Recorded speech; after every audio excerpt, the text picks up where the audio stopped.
welcome to In the Reading Corner, where today I'm really pleased to be talking to Rhianna Pratchett and Gabrielle Kent about Tiffany Aching's Guide to Being a Witch. I can't believe that it's a 20th anniversary since Tiffany first came into our book pages with the We Free Men.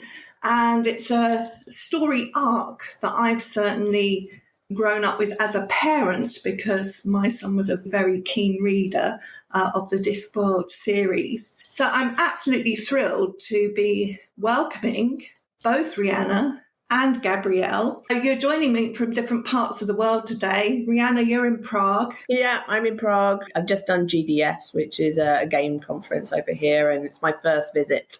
So I've been exploring the city a little bit as well. It's a pretty magical city, it has to be said. Yeah, and it's full of stories as well. It's a great place for a writer to go. Have you been to the Puppet Theatre? If not, I highly recommend it. Oh, no, I haven't been. That sounds intriguing and mildly terrifying. And also, if you get the opportunity to go to the Chapel of Bones, which is just outside Prague. Oh, okay. It's a chapel made from human bones, basically. Well, we're off to the castle tonight. Something to do with the Prague Castle and Alchemy tour. Gabrielle, you're joining me from an equally magical place, which is the northeast of England. I hate saying that because I don't want lots of people to go, because part of its magic is that it doesn't get the flocks of tourists of a Devon or a Cornwall. Absolutely. Yes. It's great. You've got space to breathe. I always feel like when I go to any of the cities, it feels quite claustrophobic. And then when I come back to the northeast, it's space, fewer people, magical stories.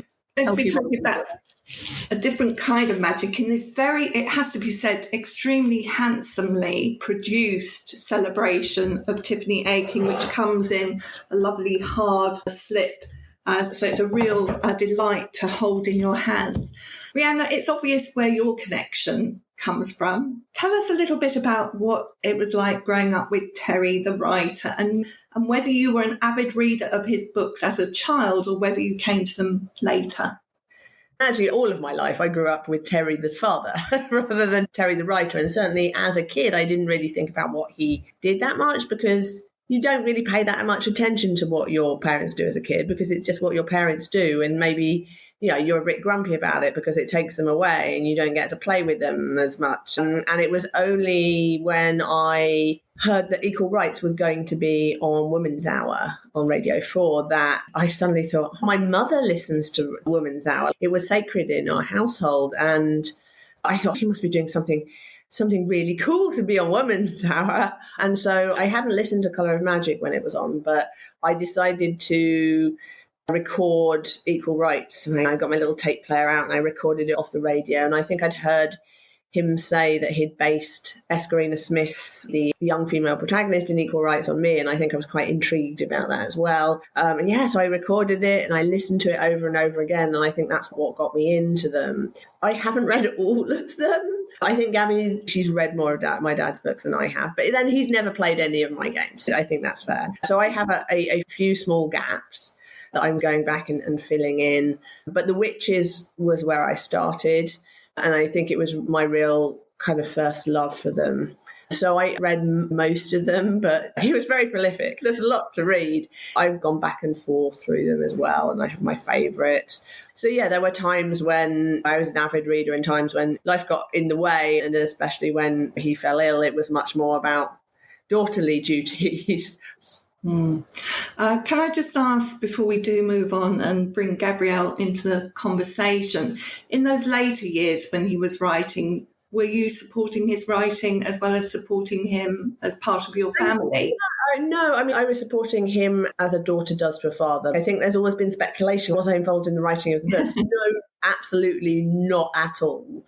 Only in terms of he would pick up on things I did and said, particularly as a child, and they would become little jokes or phrases and things in the books.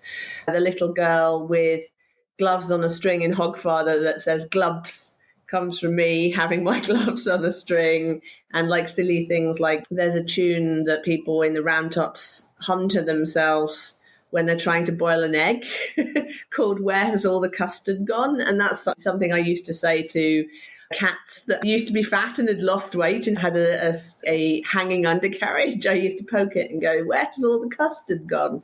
And yeah, that became a joke. So there's a few little things like that. And I think there's a lot of me in his younger female characters too. Including Tiffany?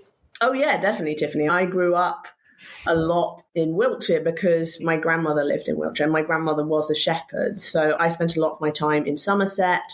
It was a very rural existence. So my parents had a small holding. They had goats in the front garden. They had chickens and ducks in the back. They grew vegetables in a medieval graveyard. They had bees. I learned how to spin wool and look after bees and milk goats. And I lived in a valley. And so there's a lot of climbing trees and falling out of them and running around after goats and that kind of pastoral existence. My grandmother was in Wiltshire, and then we moved round about when I was 16 to be nearer her.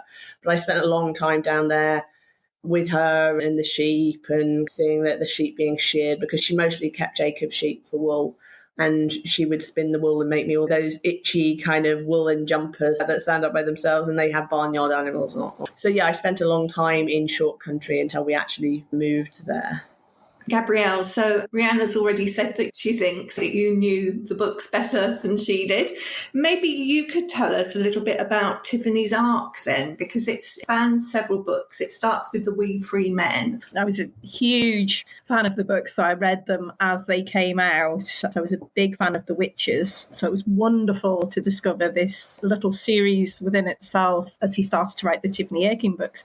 You follow Tiffany growing up, I believe she's 9 years old when the books start, and she's in her late teens by the time of Shepherd's Crown, which is the final book. So we grow up with Tiffany as she discovers her call to witchcraft, ends up training with some of the greatest witches in the discs, or some of the witches that we've met in earlier books, such as the wonderful Nanny Og and Granny Weatherwax, become mentors to her from her first adventure when she was 9 years old and has to go on a mission into fairyland to rescue her little brother, to following her training and the encounters she has with the magical entities, right up to Shepherd's Crown, where she's a fully fledged witch and ends up again defending her land and stepping into some very big shoes. It's a series I definitely recommend. Just seeing Tiffany grow into witchcraft and really accepting the hard aspects of it as well as the magic itself is wonderful. And there's a new witch we're introduced to as well, who never actually features in the books because she's passed away before the very first book. But Granny Aching, Tiffany's granny, who she realises was something of a witch herself, is such a big present throughout the books without actually being there. And I think both Rhianna and I see shades of our shepherdess grandmothers in Granny Aching. You've both got shepherdess grandmothers. I don't think we'd fully realised it until we wrote the book. I should point out, I have read all the Tiffany books. I have read all the Witches books. It was just some of the early ones that I haven't read. I'm very well versed on the Witches, and I'd actually worked on adapting We Free Men a couple of times in the past, so I was very familiar with it. I think we knew we had rural upbringings, but not that we both had shepherdess grandma. I think it was because of my upbringing, it was the summer holidays I would spend in Galway on my granny's farm, whereas I was living on quite an estate in England that was a little bit rough when I was really quite young. It was wonderful escaping into that magical environment with her on my granny's farm. There's so many things that I want to pick up. And the first one you've touched on, Terry's fans will know these books inside out. So how much was needing to go back, making sure that everything was consistent? And how much space did you give yourselves for some originality? Well, there was a lot of research. There was a lot of back and forth, and we'd occasionally go down rabbit holes where we were trying to find, okay, so what was the roof of Nanny Og's cottage made of? Because there are books that say it was thatch and there are books that say it was shingle. We're like, is there any point where her roof is being done? Has someone changed the roof? Have we missed one of her sons or multiple daughter-in-laws sorting out her roof? Paul has drawn her cottage with thatch, so let's just go with that. So we would occasionally get lost in the weeds, and we did find a few things that we needed to make a decision on, particularly Nightshade, the Queen of the Elves, that appears in Lords and Ladies, which is Dad's adult witch series. And there's also the Elf Queen that Tiffany meets in We Free Men and again in Shepherd's Crown. And they weren't at the time of writing Lords and Ladies and We Free Men supposed to be the same queen. We weren't even sure whether she was supposed to be the same queen in Shepherd's Crown. Obviously, fairy queens last a long time, so it's conceivably it would be the same queen. But you do wonder whether, if anyone had gone up against Granny Weatherwax and Nanny Og in Lords and Ladies, why they'd come back and have another go. So I think we ended up thinking that it was certainly the same Nightshade. She'd been riled up in Lords and Ladies and was just waiting for an opportunity. And so that meant that her as a character had actually crossed over, like Granny Weatherwax and Nanny Og, from the adult witches books to the junior books as well. I should just say to everybody that's listening, in case I haven't made it clear, that this is actually a guide book. And so it's written from Tiffany's point of view, but with some very amusing annotations from Granny Og and Esmeralda Weatherwax, which did tax my eyesight a little bit. One of the things that I really admired in Terry's writing was that although he undercut that kind of high fantasy, that he seemed to really be able to walk that line between a respect for it and also being able to poke fun at it at the same time. And I wondered whether that was something that you consciously tried to do in the tone that you adopted. We've really immersed ourselves in the Discworld books. I think we'd really picked up on that, on Rhystad's sort of style and way of doing things. I think also we don't like it when fantasy takes itself a bit too seriously. We did find some of the natural little jabs coming quite naturally to us. There's a bit of a joke in there that Hitchhiker's Guide to the Galaxy fans might recognise, that Rhys Liddon, you did think your dad would have been very proud of that as well. He did like a good pun. I think as well, finding Tiffany's voice was one that came quite naturally. I don't think Tiffany would stand for much airy-fairy nonsense as well. She's very down-to-earth with her third thoughts watching. And I imagine when your dad was writing, he probably had his second and third thoughts watching. And if he started to get a bit too high fantasy, pulling him back. Yeah, I think he always worked on what if high fantasy was happening to regular people, or if they dealt with it in a regular person way. And we were so well immersed in the witches books that we were able to capture the right tone. And I think what we did slightly differently for the guide is because a lot of the humour comes through the narrator voice of Dad's books, and as well as Tiffany. So we wanted to make sure that the humour of the narrator voice also came through in Tiffany's words as well, and in the annotations from the other witches. So it was slightly different to Tiffany's voice in the books, I'd say, but only very slightly. But it's very much in the sort of general tone, because we're trying to bring in a little bit of humour from the general narratorial voice. But yeah, you were also asking about bringing ourselves in, and I think it's basically all over the place. It's all very mixed in, and because of the rural upbringing I had, there's a lot of Pratchett life tips, and particularly when it comes to the kind of animals and stuff. So I put in a tip that I learned from my parents about how to deal with bad-tempered goats when you're milking them. That isn't in the books, but I folded it into some advice that Miss Tick gives about how to deal with grumpy goats when you're milking them. That kind of leads me on to a point about common sense and the fact that while this is Tiffany's guide, it's also a guide for a modern young reader as well. You don't feel you're being lectured at, but there are so many words of wisdom. Being a witch is about facing your fears and understanding that even if something isn't your fault, it's your responsibility. And immediately my mind goes off spiralling into the world that we live in today. And if only we thought like that, it doesn't have to be our fault for us to want to put it right.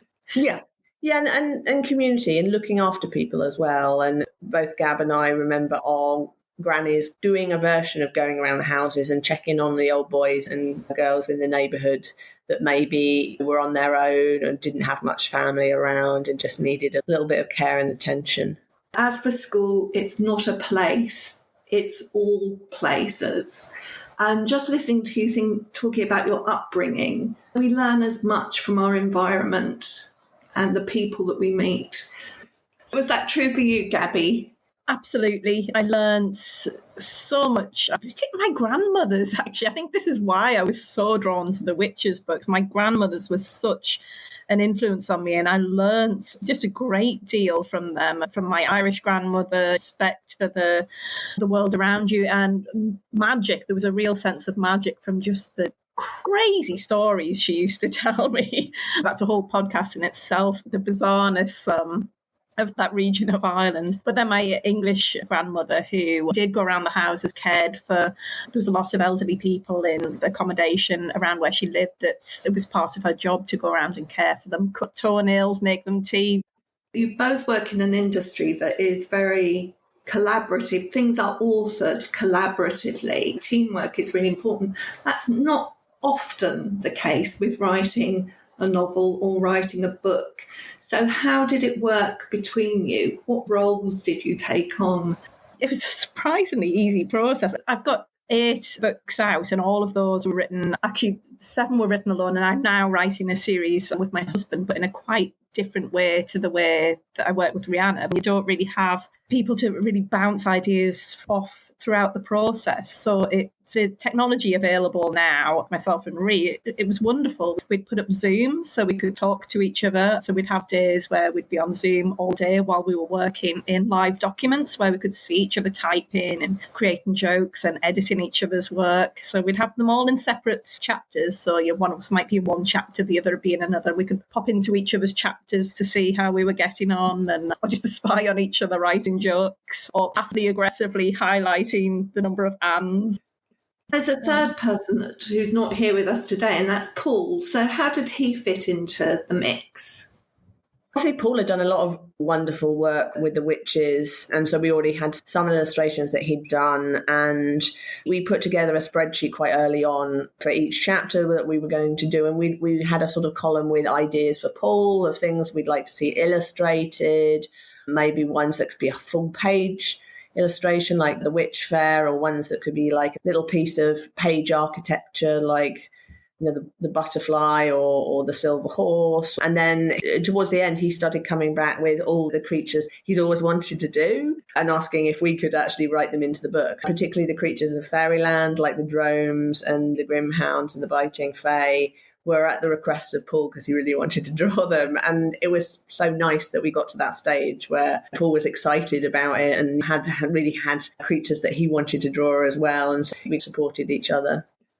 Everything is covered, from magic to attire to familiars. As I look at you both and myself, I notice that by chance we all seem to be wearing black today. There are 2 rules, basically, the black colour or anything else. What would your witch attire be, Gabby? Oh, that's a question, isn't it? A good pair of boots is probably a starting point, isn't it? Pockets are very important. I think more than colour or anything, I want something with plenty of really deep pockets, not these silly for show pockets. Pockets and boots. I think both Rhi and I are pretty much drawn to black. But we also have our signature colours as well. Yours would be a more mustard yellow. You wear that a lot, and I never wear that, whereas I wear quite a lot of red. So they're the colours that we tend to be drawn to as well as black. This is a weekday, so black is a weekday, but on evenings I do break out a bit of colour, so I wear greens and purples and reds. So we get a sense of your witch attire, and I wanted to ask you about your familiars as well. Dog, cat, goat, bird, or amphibian? But we both got cats. I've got 3 cats and Gabrielle has 1 cat. I do have a soft spot for goats. I went up into the Cotswolds recently and they had goats there, and that was nice. There's a special feeling of a goat head. Like, it's very different from a sheep's head. It's quite knobbly and the fur is very coarse, and they've got these wonderful big carpet-like ears. And I won't eat goat meat, and I'm actually allergic to goat cheese now. So I do have a soft spot for goats, but they do take a lot of looking after, and you can't really have them in London. Yeah, it's cats for me. Goats have eyes like no other animal. They're quite amazing, aren't they, when you really look into a goat's eyes? Do their pupils go the same way as sheep? I think it's similar. I haven't looked into a sheep's eyes for a while. But it's also the feeling of the head, is the ears. They're just like 2 small rugs that have been folded up. They're really thick. And sometimes they've got their toggles under the neck as well. But as my dad said, Pratchetts have cats like other people have bathrooms. You just have to have one in the house. Gabrielle, what about you? What's your familiar going to be? Please say amphibian. Oh, I wish, but no, it's absolutely a cat. We did have a Jack Russell growing up, Zeppelina von Wagtail, who was rather wonderful, but no, it's definitely cat. She's not here at the moment. She's off out in the garden. She doesn't actually leave the garden. She's a house cat, but also a garden cat that doesn't travel beyond the garden. Writers need dogs, but they have cats. Writers could really do with dogs to get them out of the house. Were I back in London, I would usually have a cat either side of me. But I do fish as well. I'm starting up a fish tank again. But we never really covered fish as being a possible witch pet. But we had newts in the pond when I was young. And of course, there's tortoises as well. You'd think there wouldn't be much to deal with tortoises, but yeah, there's quite a bit of drama with tortoises. Apart from Tiffany, another character is the landscape itself, the chalk, the land under the wave. You've hinted a little bit about that with your West Country upbringing, Rhianna, but can you tell us a little bit more about the chalk and why that is such a special place? It's a sort of my second home, really, because I go there with my grandmother, and then it became the first home when we moved when I was 16. We'd often go walking around the chalk. Dad liked to walk a lot. That was his sort of main form of exercise, and he would go for long walks, and he'd often want to talk about what he was working on, or we'd be singing silly songs like Whose Pigs Are These, which is a song that you sing in the round, or something like Monty Python's Rhubarb Tart song. And I remember a Christmas where we walked from our house was to where my grandmother's house was, a couple of tiny sneezes of villages over, and it was about a mile and a half, and it had snowed. We decided to walk to my grandmother's house for Christmas dinner, and we were singing Monty Python's Rhubarb Tart song loudly and joyfully and probably slightly out of tune, with the wildlife fleeing before us, and it was delightful and Christmassy and Pratchetty all at once. That ought to go in the dictionary, that word, Pratchetty. Maybe it is in the dictionary. While we're talking about landscape, another quote from the book about the earth. We fight for it to speak for that which has no voice, only memories. Again, it's so of now.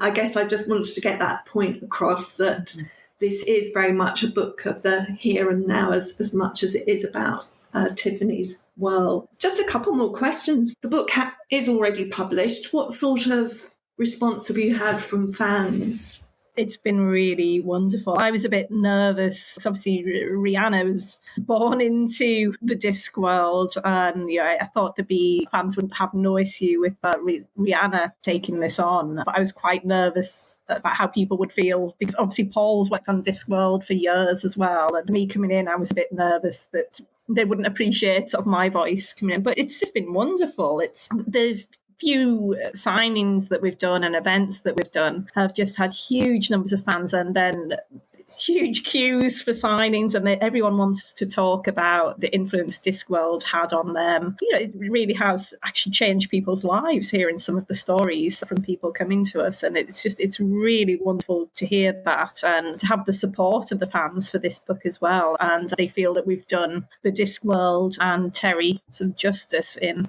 what we've written. Talking about that melting together of book and game. When my son was 10 years old, I spent many hours side by side with him at the computer playing the original Discworld game.